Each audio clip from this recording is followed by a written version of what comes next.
boundaries, being in alignment, giving ourselves permission. These are just a few of the topics that have helped today's guest run 5 successful companies to support her lifestyle. Make sure to listen to Bunny Young's episode. You'll get a bunch of tips on reaching your vision and success in life. Welcome to the Courage to Be podcast. I'm your host, Tanya Vasallo. And each week, I will bring you amazing guests so that you can tap into the courage to break out of old patterns and live your soul's purpose. Before we get into this episode, if by the end you enjoyed it, please follow, rate, review, and share the podcast so we can reach more people. Because here's the thing, I'm on a mission to close the gender gap in the podcasting world so that more and more women's voices are heard. If you feel that this is something you value too, then please take action by rating, reviewing, following, and sharing the podcast. We can only do this together. Check out the link in the show notes to see how this is done.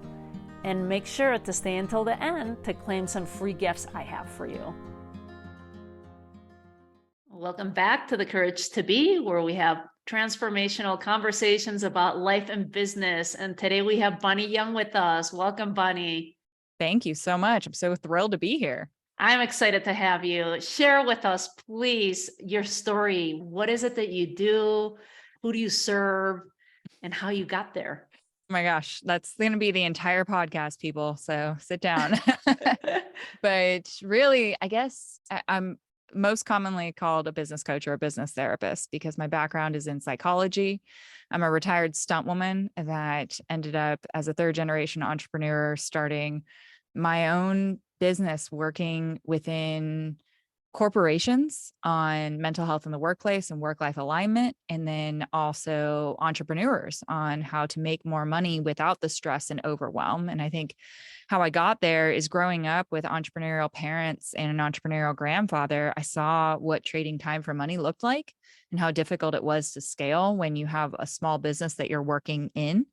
And so my goal was really to help individuals achieve the life that they want while having their mental health. And I feel like I'm uniquely equipped for that because I have that therapeutic background, the master's degree in human behavior and psychology, as well as, like, at this point, over 100 years of business that's backing me. And I own 5 companies. I don't run them. I have fantastic teams that do that, but that's also what I work with clients on. And I have incredible kids and just love traveling and living the life. That is awesome. You've created the lifestyle that you wanted for yourself. Because how many kids do you have? I have 2.5, I guess. We're 10 weeks pregnant. So That's yeah. Awesome. Yeah. Yeah. And I love that you say this because before the call, you were just saying that you were booking a flight for everyone to go, like you're creating the lifestyle that you want for yourself and your family. Yeah. And when you said, I have 5 businesses, talk to us a little bit about how do you create something like that? Because it's already hard to even fathom, like, oh my God, I want to start a business of my own. How do you even go about, like, how can I create 5 successful businesses and have an awesome team running them? Yeah, don't focus on starting 5 companies. I would not recommend it. It's not for the faint of heart. And I'll get into that. I think really something that is important for the audience to hear along the lines of Courage to Be is that I just had this moment about an hour ago before I booked the flights where I was on the phone with my dad and was like, hey, I know I'm going to California. Like, I live on the East Coast currently, but I'm from California and we're looking at moving back there and having a property there. And I've been there once or twice a month, every single month in 2023, which is a lot. And so I'm going back again in June, and I got an invite to go to one of my friends' houses for 4th of July. And I called my dad, and he stopped me not once, not twice, but 3 times. And he's like, I feel like you are trying to explain yourself and justify. However, you don't need to justify to me. If you want to go, like, go.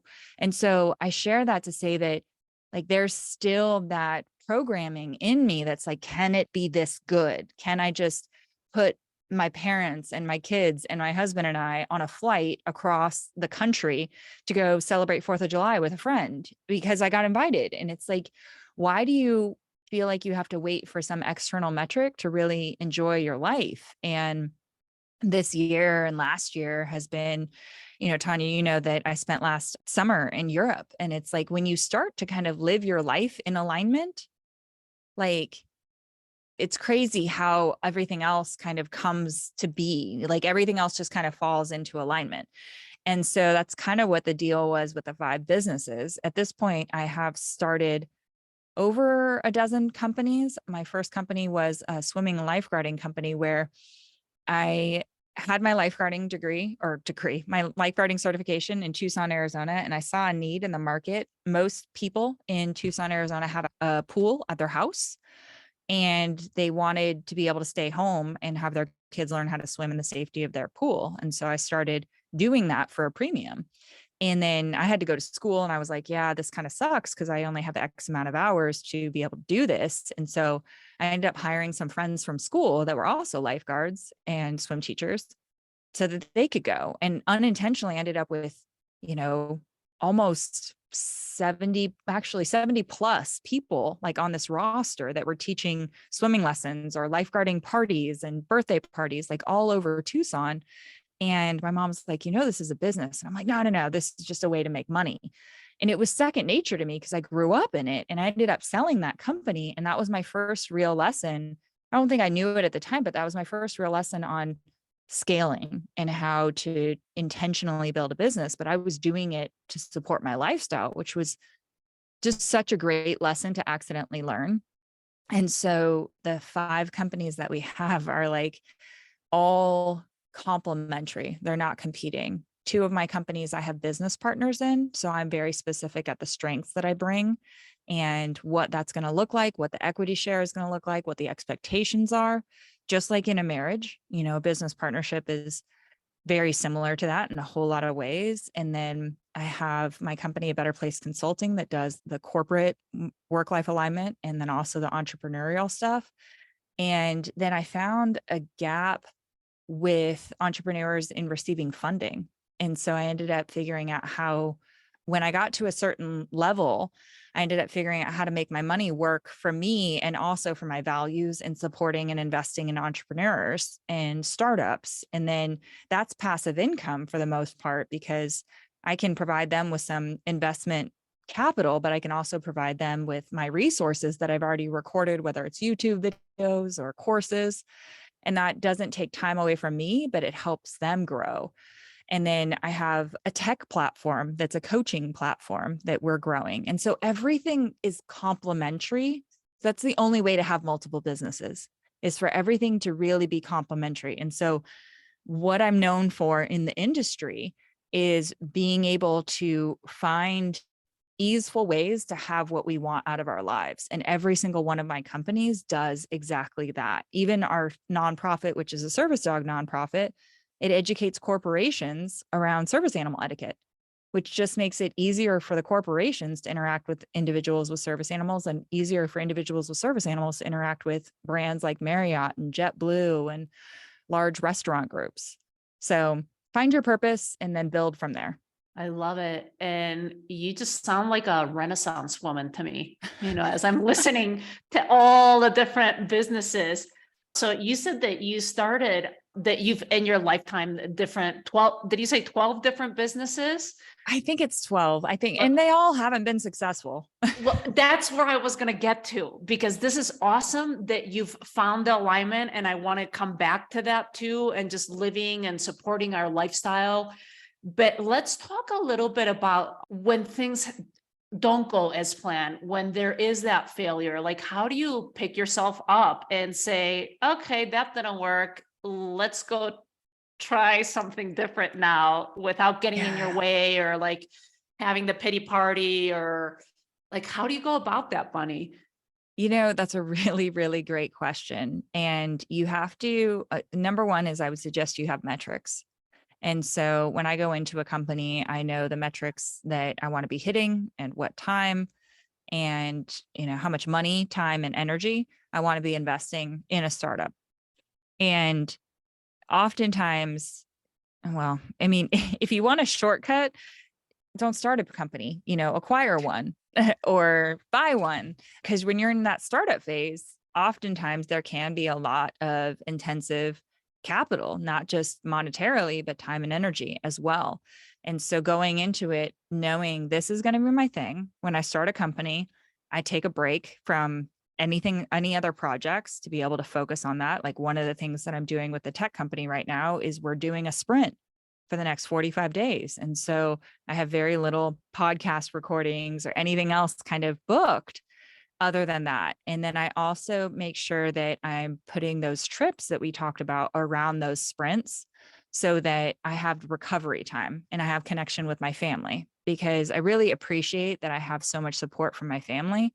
And I want to make sure that I'm never building a company for the sake of my family by sacrificing my family. And I've done that before. So I'm speaking from experience.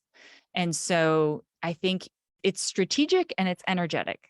So I've shared with you the metrics, and that's the strategic. I suggest having a coach. I suggest having advisors, a legal team, an accountant, all of those kinds of things. So if my accountant and I have a conversation that I say, okay, I budgeted, 280 grand into starting this company, or $280 into starting this company, that accountant then keeps me, authentic and responsible to that number and accountable to that number.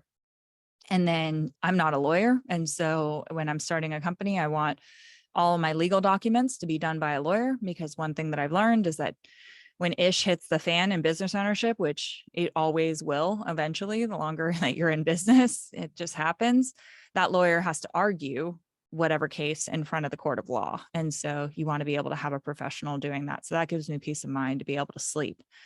And that gives me more energy. So on the energetic side is the support. Like, find people who have done what you have done and how you would like to do it.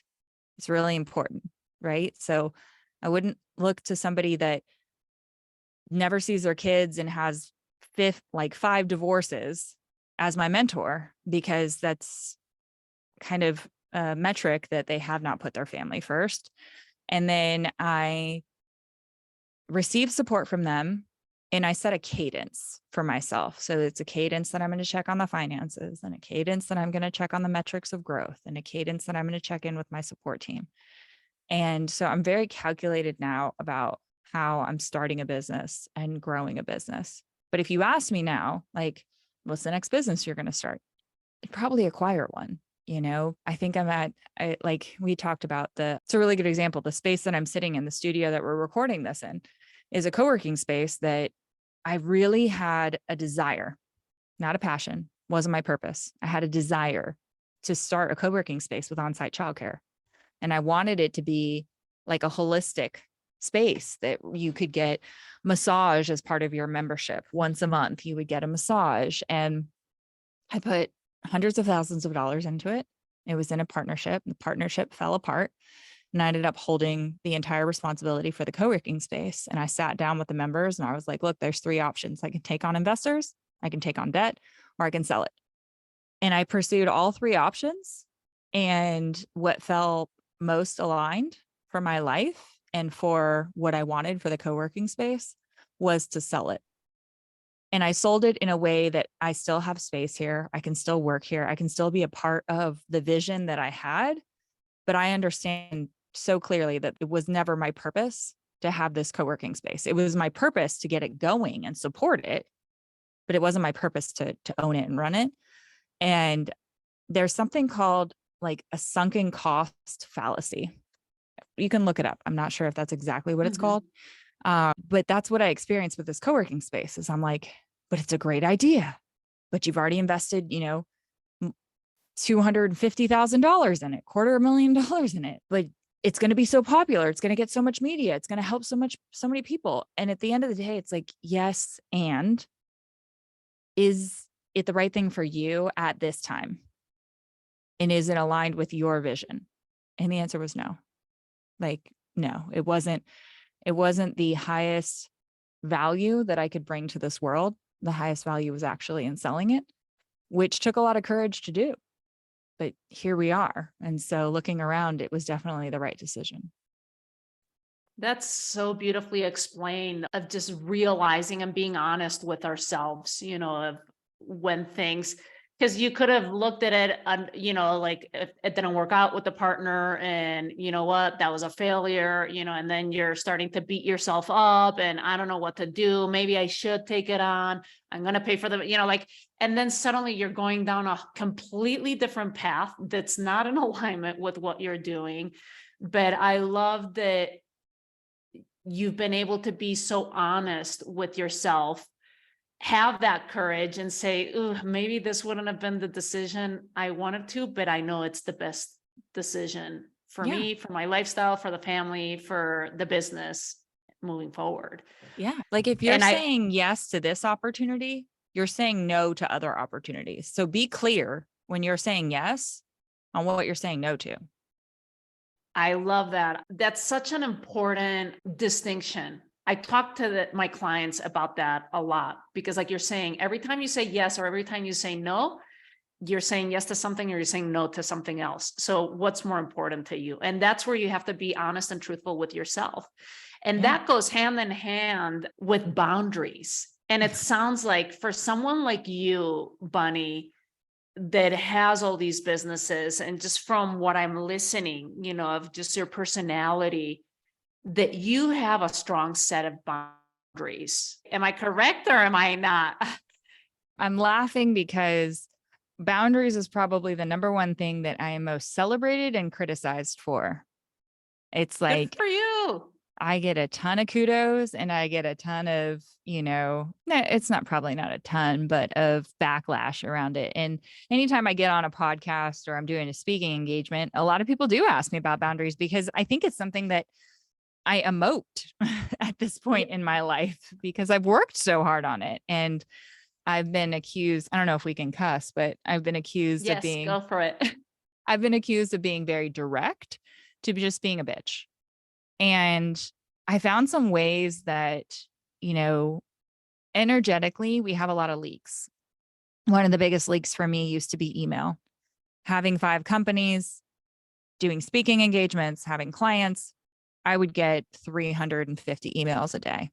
And it got to a point where it was like, I was never going to get through 350 emails a day without that being my full-time job. And that was never going to be my full-time job. And did I want to pay somebody to answer 350 emails? And so what I ended up doing, and it's still active today, is if you email me, you get an autoresponder. And in that autoresponder, it basically gives you 95% of the reasons that you are emailing me, whether you want to schedule some time, whether you're looking for my podcast, whether you want to know more about information about booking me for speaking or more information about working with me individually for business coaching. And it has a bunch of links that it takes people to. And it's like, it flat out says in the autoresponder, like I check my email twice a week. So if you need immediate attention, email my admin and make the argument in the case as to why you need immediate attention. If you need, I'm done being a therapist and responding to emergencies. And so that's not why you email me.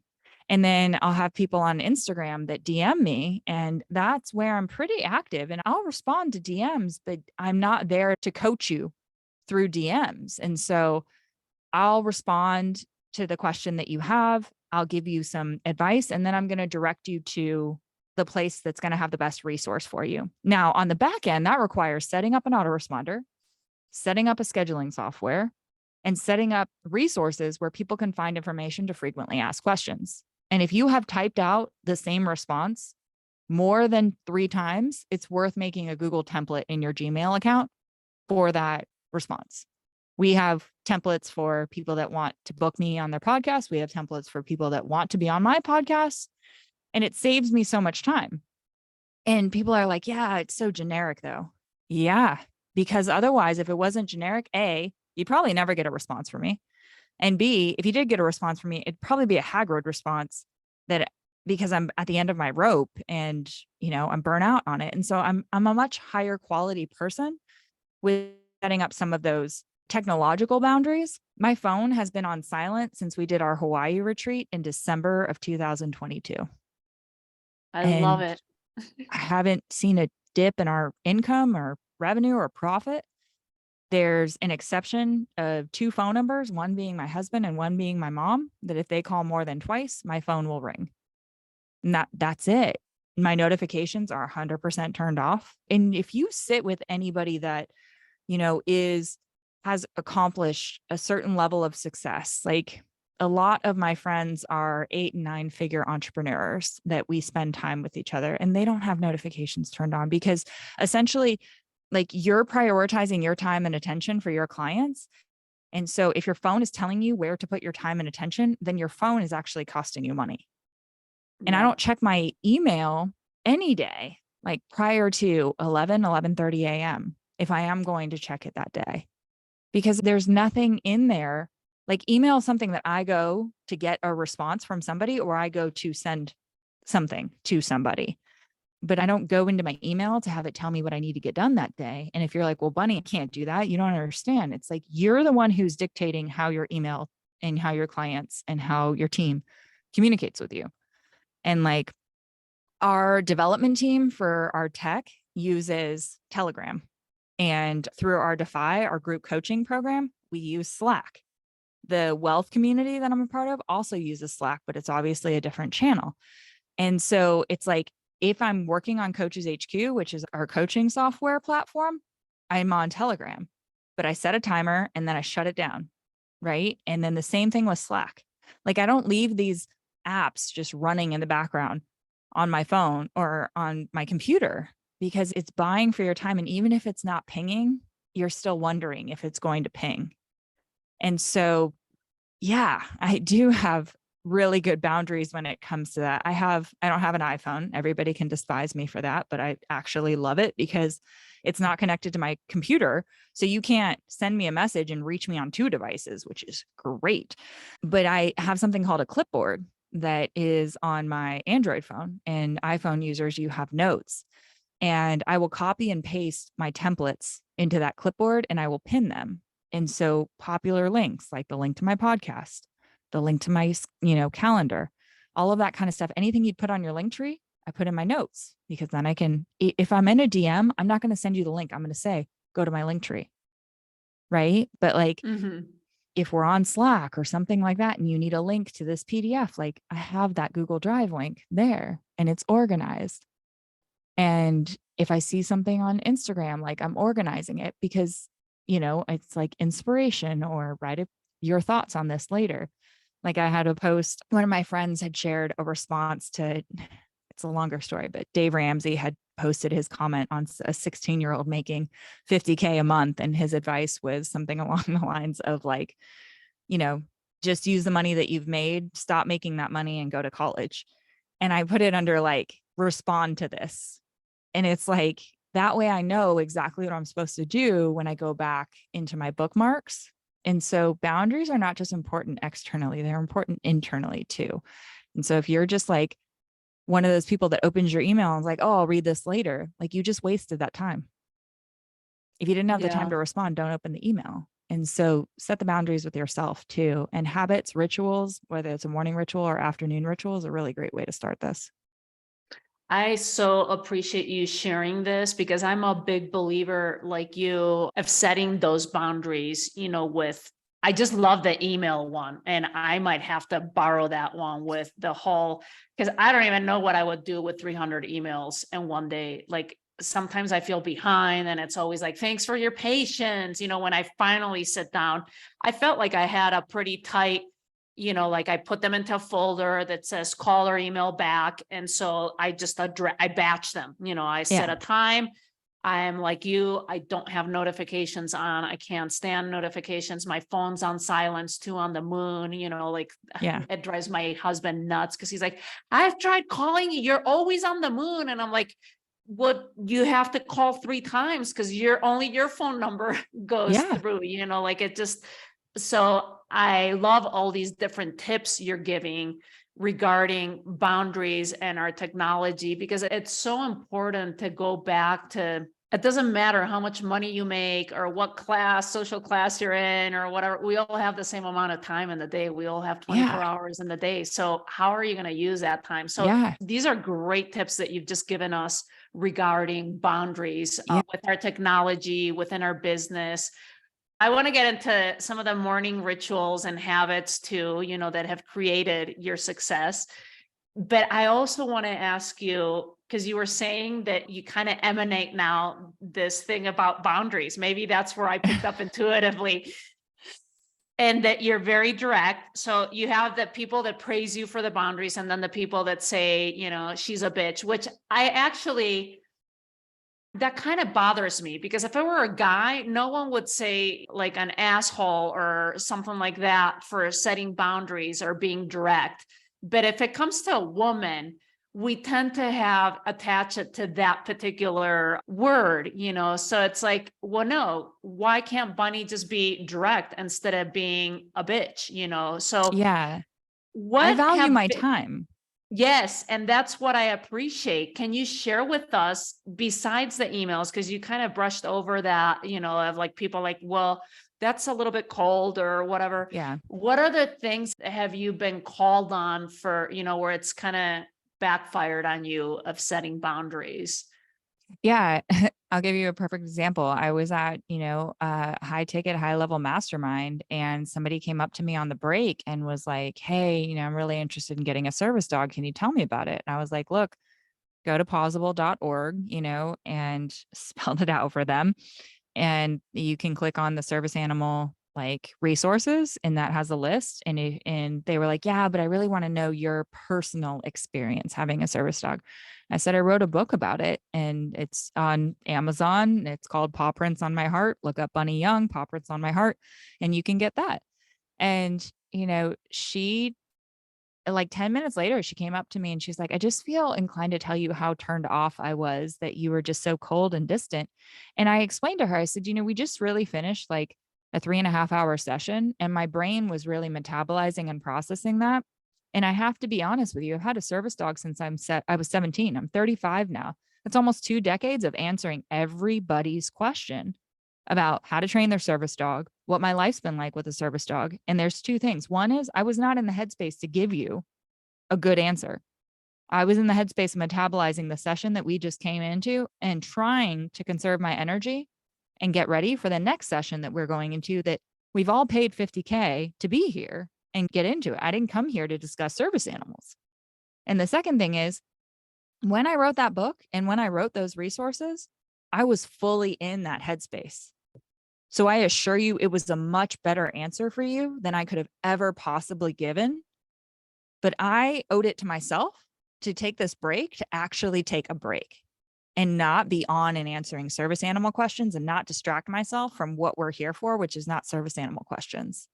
And so if that triggered something inside of you that feels like you're not worthy or abandonment or whatever it is for your stuff, like that's my gift to you that you can go sit with. I gave you the best resources to find the answers to your questions. Because I didn't deliver it immediately or in the way that you anticipated, that triggered something in you. But I did, honestly, from my heart, give you the best option for finding those answers. And that's one of like my many systems that I've found. I have a 165-pound service dog, so I can't tell you how many dozens of people per day ask me those questions. And that's why I created those resources, because it was a good return on investment of my time. And it's not like I make money from the book. We donate that to the service animal nonprofit, but I did it to take back my time around it. And I took the time to kind of explain that to her because, like at this point, if I'm walking through an airport, I have a card. I literally have a business card when somebody asks me a question about the service animals that I give to them that has my book information and has Pausable's information on it. And like, I know it's funny, but at the same time, it's like, how much time in my entire life have I saved myself by having that? And like I took last year, we had a really interesting experience with Guinness with my service dog in Europe. And I ended up flying back separately than my family because I had to take a different airline. And I sat next to the governor of governor of Maryland, right? And then in front of me was another like private airplane pilot. And, it's a flight. And so like, you've got a captive audience, all of this kind of stuff. And they're asking me service animal questions, all this. And I still gave them business cards. Like I still just handed them the business card. And it was funny because I received an email about like 3 months later that was like, hey, I had another service animal question. I was able to look at the business card, go to the website and find the answer to the question, even though you weren't there. So thank you. Like that's and they left that little review on the website. And I'm like, that's awesome. That's what we created it for. Creating the boundary takes the most amount of effort. Holding the boundary is where all of the magic is, and directing people to the boundary. And this is something I talked about with my daughter. She's going to be 12 and she's been bullied at the school. And there's a particular child that was bullying her and found out she's having her birthday party next week.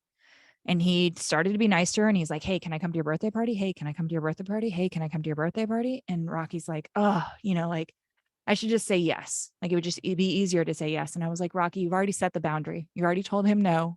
You already told him there was a consequence for the way that he treated you.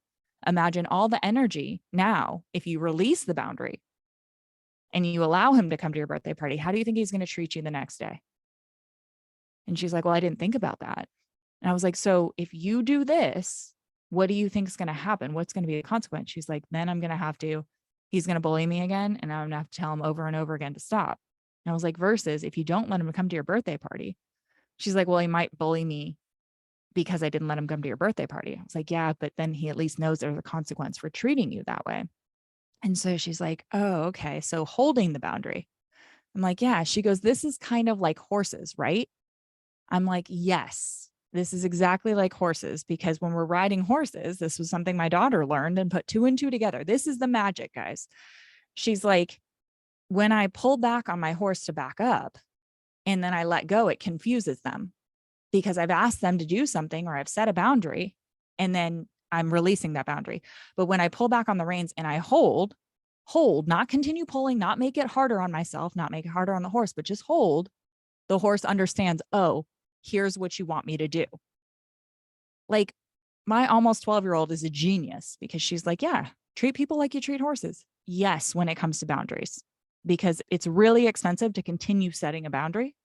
It's a lot more efficient and less taxing to just hold the boundary. And if somebody's going to call you a bitch, remember that you can laugh that all the way to the bank because you're valuing your time.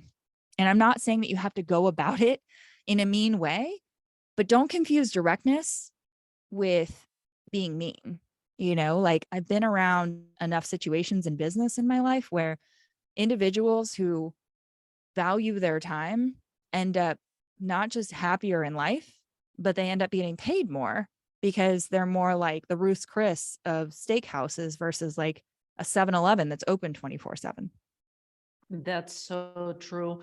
What tips would you have for someone that might be listening that's hearing you right now and saying, wow, yeah, I might be the one that's kind of the 7-Eleven, or I have those loose boundaries, but I would like to build my boundaries. Like, where could we start with something like that?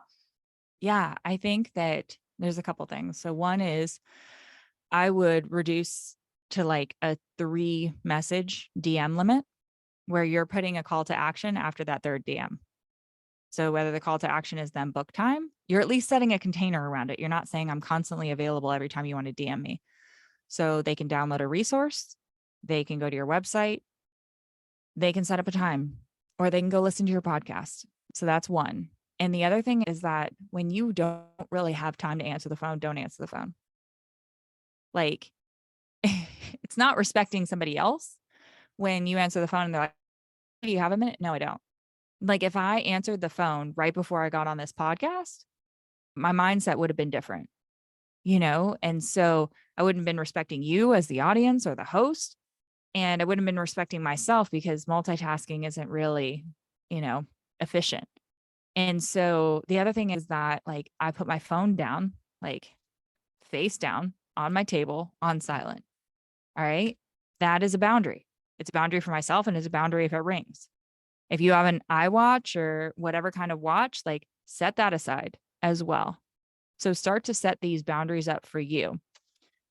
A simple one, but wake up and go to sleep at the same time. You're setting that boundary for your body and you're making it easier for your body to know at this time, it's time to rest. And at this time, it's time to wake up. I don't have to use an alarm clock very often anymore because I've set that boundary with myself. So, and then when you're speaking to people, be authentic about it. Hey, I'm really struggling with a lot on my plate right now, and I'm doing my best to try to set certain times for certain conversations. Would it be possible for us to catch up at that time that I have blocked to have this conversation? And it's okay to tell people I'm really struggling with boundaries right now. And so I want to be able to have meaningful conversations during times that are better. Like for me, I'm like, if somebody wants to talk at 7 o'clock at night or 8 o'clock at night, if I'm working with somebody that's in a different time zone, and I've run into this working with clients in Hawaii or working with clients that are in Australia, and they're like, yeah, well, this is what works for me. I'm like, I will not be of most value to you at that time. And that's a good boundary, a healthy boundary to say and share. You don't have to justify. It's the truth. And one of the other things that's more of a tip around it, two last things is use the Pomodoro. How come I can't say that word? The tomato The timer? Pomodoro, yeah, it's like the tomato, it's tomato and Italian. The Yeah. Pomodoro technique, yeah. Yeah. Somebody DM me on Instagram at the Bunny Young so that I know how to actually pronounce that word. I actually have Italian friends. They're going to light me up for this. How do we say it in Spanish? This is you're Tomate. witnessing It me. has nothing to Yeah. do with Pomodoro. It does Yeah. not sound, it sounds like in English, tomato, Yeah. tomate. You're witnessing my goldfish like squirreling for 1 second here. But you set that boundary up to say, I'm going to accomplish this task in this time. And it should be 25 to 40 minutes max. So you're setting a timer to set that boundary. And the other thing that I use is a software called Toby, Toby, where you can clump your tabs for certain things. Like if I'm doing research for being on your podcast, I don't need my email open.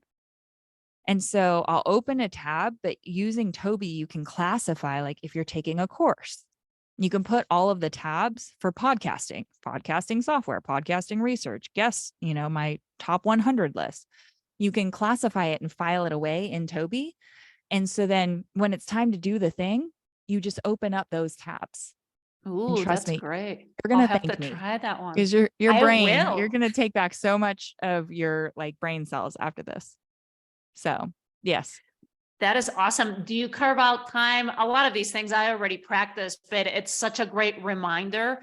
I did not know about Toby, so I'm excited to try that. Like you just got me all excited about something new. I'm like, ooh, I have to go try that one out. Do you carve out time to answer emails or phone calls, like just batching them, kind of like within the Pomodoro technique, like where you're like, okay, I only answer emails at 10 a.m. to 11, twice a week and calls from this time to this time. Like, how does that work for you? Yes. So I make my phone calls when I'm driving because there's nothing else that I can do. So that's the only time you're going to talk to me on the phone. Like with my clients, we use a system or a software called Marco Polo. And I would say 90% of my Marco Polos are either I'm walking or I'm driving. And that's just when I talk to them because there's nothing else to do. I could listen to an audiobook or anything else, but that's a good time. My studio is about an hour away from my house. And so I specifically make this drive once a week and I'm in the studio for 6 hours doing whatever I need to do. Today it was the podcast. And then I had our Defy group coaching call. I'll actually only be here for 4 hours today.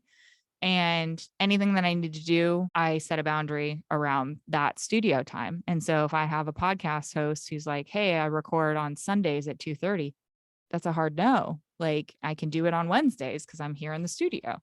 And so the other part of that, like with, the emails is that I do have the email time, but I don't specifically go and check email just to see who's emailed me. Like that's what I have my admin for. So the only thing that I go to email is if I have to send somebody something or I'm expecting something from them. So I'm weird in that aspect that no, I don't have time specifically to go check email because essentially what I'm doing is I'm blocking time to say, okay, I'm going to go check my email to have my email tell me what I need to get done.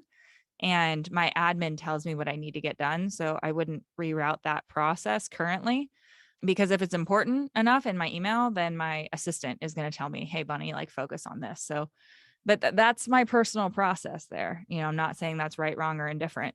And one other tip I know that we covered, but I think it's worth revisiting, is set up an autoresponder. Like, this is difficult for so many Yes. people because they're like, oh, I'm going to make so-and-so mad. What do you think is worse, getting an immediate response or not receiving a response for 5 days? And watch your social media grow, watch your, podcast grow, because people have clear direction. Why are people emailing you? They want to connect with you. Give them a way to cconnect with you immediately. You're Yeah, I serving them. love that. And I have a colleague that's been doing the autoresponders. It was something like, I'll respond within the next 48 hours, so at least people are, I'm like, oh, okay. I actually think autoresponders are good, because that way, it's like, oh, okay, I'm not going to hear from them because they're out of the office, they're on vacation. Oh, I'm not going to hear from Bunny, but she's directing me to these other things, Yeah. so I think it's brilliant, and I'm going to have to apply that one, Bunny. So thank you Yeah. for the tips. You're full of tips today. What kind of habits, going back with time, since it seems like we've been going with the time, what kind of habits have you set in place? It sounds like, from what you were mentioning before, the going to bed early, not Mhm. early, at the same time, waking up at the same time, that you find have been good for you and that help you balance. I mean, because as a mom of two kids, one on its way, running 5 company, like this is a lot. Like, how do you get to be successful, create the lifestyle that you want? There has to be some type of habits that you have in place that go hand Yeah. in hand with boundaries, obviously. Yeah. I have a coach. As one of my habits is to be working with somebody and receive support on that. And so what does it look like when I wake up? So I wake up and I don't typically touch any electronics for about 2 hours. So I journal, I do my meditation or breath work, sometimes both, depending on what I need. Like, I try to hit the emotional, spiritual, mental, and physical in the first 45 minutes that I'm awake.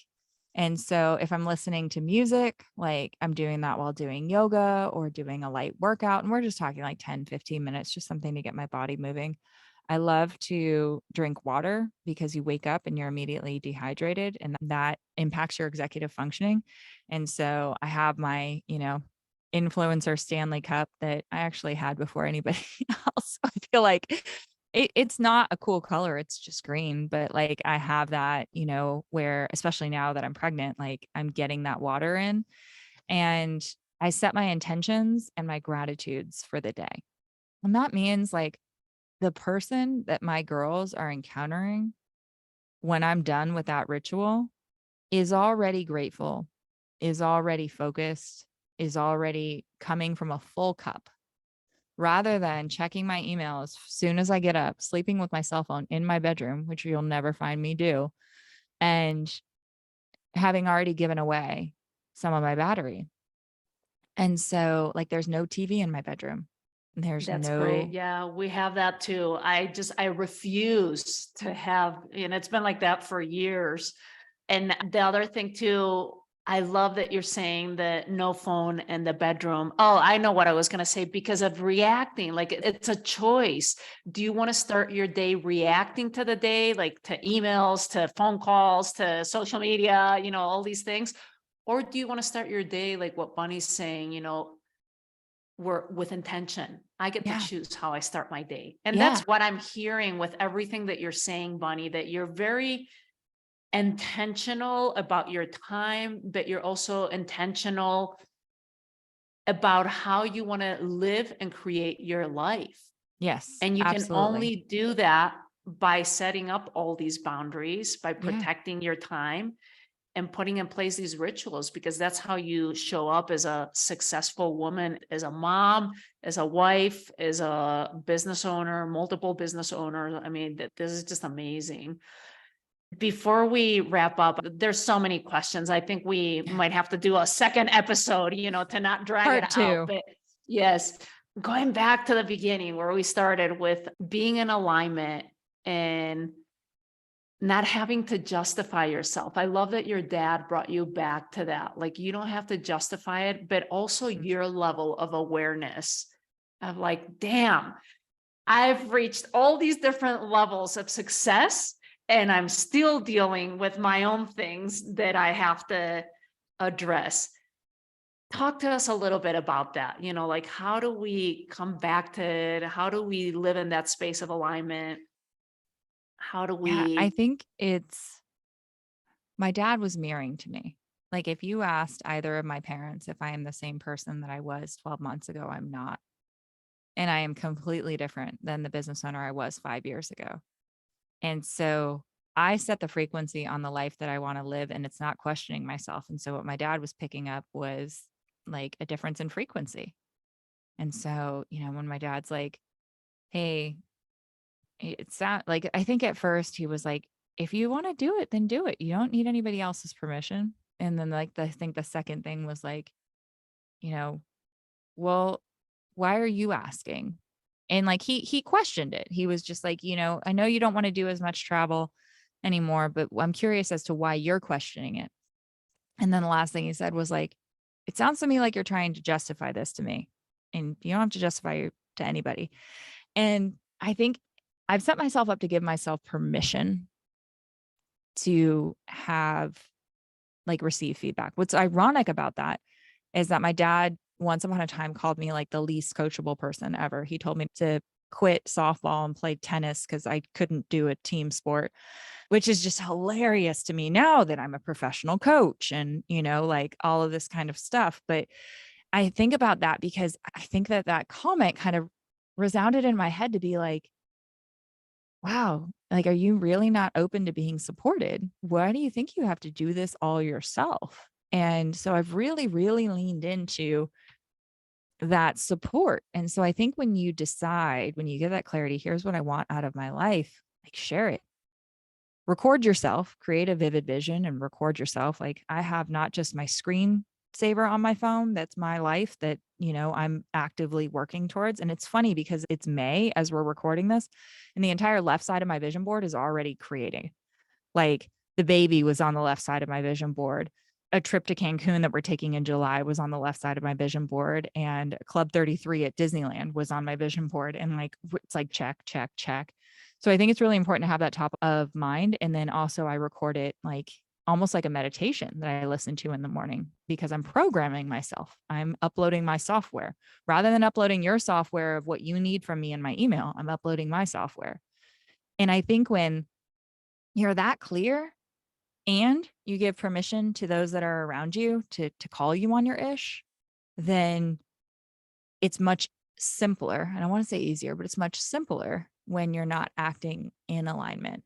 And, it was great for my dad to be like, and he'll ask me, do you want me to listen or do you want my advice? Like, and it's so funny. My dad is a man of few words, but I'll say something and then I'll get quiet. And my dad goes, you didn't, and I'm like, do you have anything to say? And he's like, you didn't ask me a question.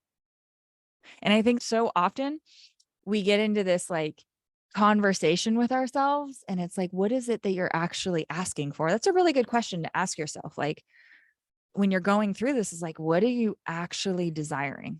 Like, what are you asking for? Because there's going to be some growth and there's going to be some growing pains because it's like you're stretching a rubber band after you listen to this and you're like, okay, like I'm moving forward with my courageous life. There's going to be growing pains. You're going to question it. And so come back to this podcast, call in, a couple team members to be like, hey, here's what I want for my life. Will you help me in remembering that's what I want for my life? And then also like change your screensaver on your phone, change your screensaver on your computer, like hold the vision.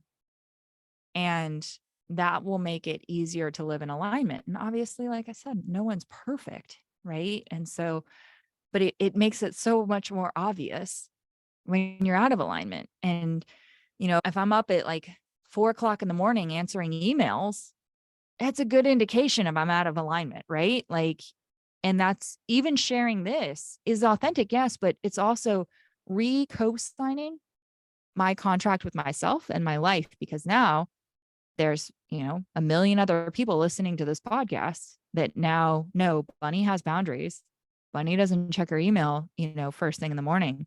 And so when I operate outside of that, I'm also there for your accountability to say, hey, you said this on this podcast. Like, you're not acting that way. That's It's great. vulnerable. Yes. No, but it's great. I think it's great that you can be authentic and share that and be an inspiration to everyone else and remind us of how we get back into that alignment. It's necessary as we're moving through life, like what is it that we want? I was going to ask you regarding the vision, because I do hold that. You were talking about the left side of your vision board. Is it because the right side represents the past and the left side represents the future? Like, why are you saying on the No, left side? no. So like I picked up my phone for you guys, but like it's segmented. It's got a beach for those of you just listening. It's got a beach at the top. I And just turned then off. yeah, it's got a beach at the top, and then it says abundance is my truth, and it's just got the time at the top. And then I put I put 6 images and the year, and 3 out of the 6 images have already happened, and they just all have, there's probably like a deeper meaning here, but it's all on the left side. On the right side is the YouTube channel, is horseback riding, increasing my horseback riding, which obviously being newly pregnant, we have not had that at the top of the list. And then ironically, it's, oh man, I can't think of what her name is, Carrie Walsh, the volleyball player, because I love her athletic body. And so am I going to look like that this year? No, but it's setting the intention of being more athletic and stronger and working on my muscles. And so, those are the things that I'm going to turn my focus to. But it's weird that it's It not weird. It's happens. individual. It's interesting that it's all on the left side. I wonder, I think, isn't that the female side? Isn't Well, left? I don't know. I was asking you because of like different visualizations, like the Silva method. I don't know if you're familiar with that. They talk like when you're, and it's interesting because I've done, for those of you listening, Bunny in one of our calls, in one of our groups, guided us. She was doing it for another participant in the group, and I got to enjoy, the exercise where you had us visualizing through like a screen of like a movie theater. And in the Silva method, they talk about that, but they talk about the right part of, like if you're seeing it on the screen, the right part represents the past. Then you have the center representing the middle, and then the left side represents the future. That's why when you were saying the left, I was like, I Yeah, wonder. And no, because I've done that exercise with you, I'm like, I wonder if she's been trained in the Silva method or something, with meditation and visualization. no, So then, it's a good question. I think just to clarify, like I don't see a past and a future. I see a frequency. Like I see myself tuning to a frequency because we made up time, right? Like yep, we're the ones who actually made up time. So I see myself tuning to a frequency, which I also think is part of the Silva method. But no, I haven't been trained in the Silva it method, but is. Yeah. I have a ridiculous background in human psychology and the brain and neurons. And so, yeah, that's what I think about is like more tuning to a frequency. That's great. Let's go back to permission that you were talking about, like when in this particular case is like almost like granting yourself permission. Do you feel that women were more, it's harder for ourselves just because of patriarchy and the way the system's been set up in our culture to give ourselves permission to Yeah. So receive, this, give ourselves permission to do things, give ourselves permission to set up boundaries? Like, what is your take on that, Bunny? yeah. So here's where everybody's going to stop listening to me because I think that I honestly think 80% of it is that we bought into the story because Yes. you've got to Mhm. co-sign it. And so I can't really blame the system. If one of the most profound books that I've ever read is, I think it's called Man's Search for Meaning, and it's Viktor Frankl. And he's writing about his experience being in a concentration camp during the Holocaust. And basically, like, the theme of the entire book is you can do whatever you want to my body. It's not actually my body, but you're never going to get my mind. And so, there's other people that are buying into this story that because I'm a woman, I'm going to make less money. Because I'm a woman, I'm not going to have as many opportunities. Because I'm a woman and we've only had access to lines of credit since 1975, I'm obviously not going to have as much wealth as a man. And it's like, as long as you co-sign the story, then the story continues to It'll live. show up. Yeah.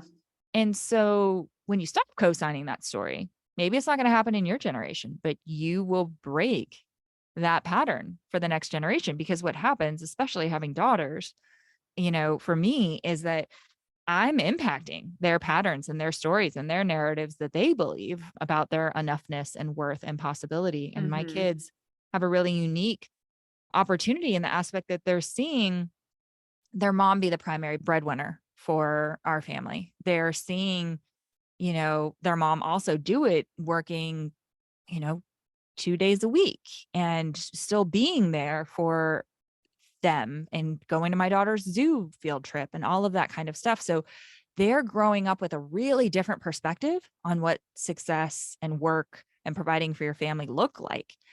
And they also have the benefit of having multi-generations of that pattern. Now, my oldest spent a little bit of time with my grandmother. Unfortunately, neither of them got to know my grandfather. And my parents had sold part of their company by the time that, I had my children. But those generations that taught me, my kids get to benefit from that as well. And I'm so fortunate in the aspect that I grew up, I'm an only child. And my dad, I don't know if he wanted a son or not, but he definitely raised me as one. And I also think I was just born that way with much more like masculine, direct tendencies. And that's kind of where my power is, despite being a female. I think that that's just innately how it was. And so he also, kind of supported those roles. So I was never aware that in modeling, when I modeled, I was aware of discrepancies. But with my father and with my grandfather, they never treated me differently because I was a female. I was given absolutely every opportunity that a grandson or a son would have gotten. And I was given the same level to live up to, the same opportunities. And on other podcasts, it's interesting because somebody had asked me, like, why did I get straight A's? Why did I play 3 sports and varsity in all 3 sports? Like, did that come from my parents? And honestly, I can say it didn't. Like, it came from me, like that. I love being surrounded by excellence, even if I'm the one who has to create it. And I think that goes back to like the vibration. And so if you want to break out of the pattern, then surround yourself with people who have broken out of the pattern, who don't buy into that story. Like if you're surrounded by family members or friends that are like, oh yeah, you know how like we want to take that trip, but we can't because we don't have enough PTO or our boss will never allow it or anything like that. Like Mm-hmm. start listening to different stories. And this podcast is an example of that. And so, yes, I think that there are very real consequences from systemic sexism and racism in our world. Like you cannot deny that. And the control that you have over it starts with what you're going to co-sign and what you're going to believe. And then we can impact, we already have impacted the system and we can shape it into a much better opportunity for the future. And we are Oh, doing that. We are. yeah, so beautifully said. Yes, we're definitely going to have to do a follow-up episode at some point, Bunny, because I could be here with you all day and I want to honor your time and your Yes. boundaries with We this. set a So boundary on time before we got on yes, this. yes. So where can people find you? I would love to connect on Instagram. It's at the Bunny Young. So TheBunnyYoung. And honestly, from that link in my bio there, you can find so many resources. That's honestly what I intended to do with that profile, is just add value, whether you find it through the actual content, YouTube, podcast, whatever it is. Start there, introduce yourself. I'd love to meet you and hear what you thought about our podcast. And if you email Bunny, just know that you're going to get an autoresponder. She is not Yep. going to answer your calls. And let's all learn from this. And as women in general, because there's a lot of women like yourself that are already doing this, but just in general, for us to start setting stronger boundaries, and to have the courage to do that, because we get stuck in this, what will people think? I don't want to come across as that bitch, all these other things. So I love that you share that. Bunny, one last thing before we wrap up. What are 2 quick practical action steps that you would recommend our listeners to live a life with more courage? Other than setting up their autoresponder? Yes. I want you to write that vision for yourself from a standpoint of the courageous one. And then, record yourself, whether it's on video or audio, reading that. And then reach out to 2 people that are living the life that you want to move towards and connect with them. And that connection is going to be courageous and vulnerable to reach out and connect with them, even if it's one of us. And it'll also, strengthen that muscle of courage for you. Thank you so much, Bunny. You were amazing. I appreciate your time and I look forward to connecting again. Thanks for being with us. Awesome. Thank you for having me. I am so grateful that you joined me today. If you enjoyed it, there's one thing I'd like you to do. Click on the follow button so you don't miss a single episode. Leave me a rating and a review, and please share. As my way to thank you, email us a screen grab of your review at the email in the show notes, and we will send you a free Crafting Your Future guided visualization, which is so simple to do with outstanding results. It will empower you and give you the confidence to attract and create the life you've always desired. See you in our next episode.